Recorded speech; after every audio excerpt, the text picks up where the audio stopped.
मैं ना मर्दों के हैरेसमेंट की कोई बात ही नहीं करता। आप देखो, एक आदमी ट्रेन में चढ़ता है सुसु करने के लिए, आप देखना बार बार सेम आदमी जाता है, उसको पता नहीं छुक छुक छुक छुक की आवाज से आ रही है।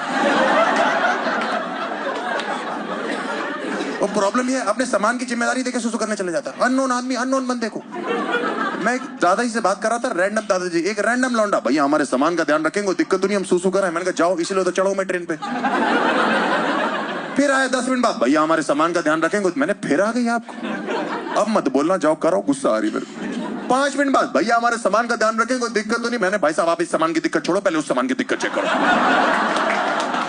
नहीं, तू चाहता क्या? तुझे रेलवे ने पूरे रास्ते पटरियों को पानी देने के लिए बोला क्या? पत्थर गीले करने का शौक है तुझे?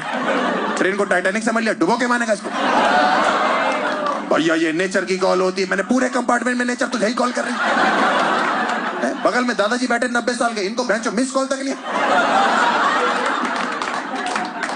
और एक होती आरएसी सीट, जिस दिन किसी जवान लौंडे की आरएसी होती है ना, उसका ड्रीम होता है कि आधी सीट पे लड़की आ जाए। आरएसी मतलब आधी आधी डिवाइड होती है, जिसको नहीं पता। मेरी एक बार हुई, मैंने चार्ट में चेक किया, फीमेल 27 ईयर शीना। मैं तो गाने गाने लगा कि आज की रात होना है, शीना आएगी, बैठेगी, लेटेगी, कुछ तो होगा। जब वो आई, वो सच में शीना थी। देखो अगली लाइन पे कोई जज नहीं करेगा, ये सच की कहानी इसलिए मैं सुना रहा हूँ आपको, ठीक है? वो गे थे भाई साहब, मुझे गेज से कोई प्रॉब्लम नहीं, मुझे किसी भी कम्युनिटी से कोई प्रॉब्लम नहीं, मैं सबकी रिस्पेक्ट करता हूँ। मेरी प्रॉब्लम उन गेज से है जिनको ये लगता है कि बहन जो सामने वाला भी गे है, और नहीं है तो उनके लिए तुरंत बन जाएगा।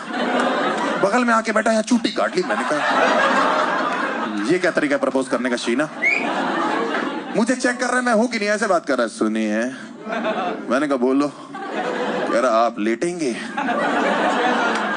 मैंने कहा नहीं, मैं लेटूंगा, आप लेटेंगे।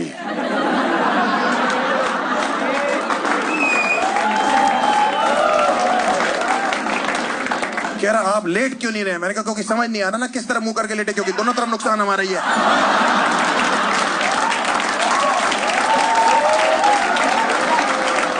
मैं आधी रात को चादर ओढ़ के लेट गया, मेरी इतनी फटी पड़ी, 3 बजे 150 की स्पीड पे ट्रेन छुक छुक छुक छुक छुक, मेरे अंदर से छुक छुक छुक, ऊपर से एक हाथ आ गया। सुनिए, मैंने कहा आ गया, कोई ना कोई आ गया। मैंने चादर हटाई चेक करने के लिए, वो लौंडा खड़ा करा, भैया हमारे सामान का ध्यान रखेंगे, कोई दिक्कत तो नहीं? मैंने कहा हराम खोर।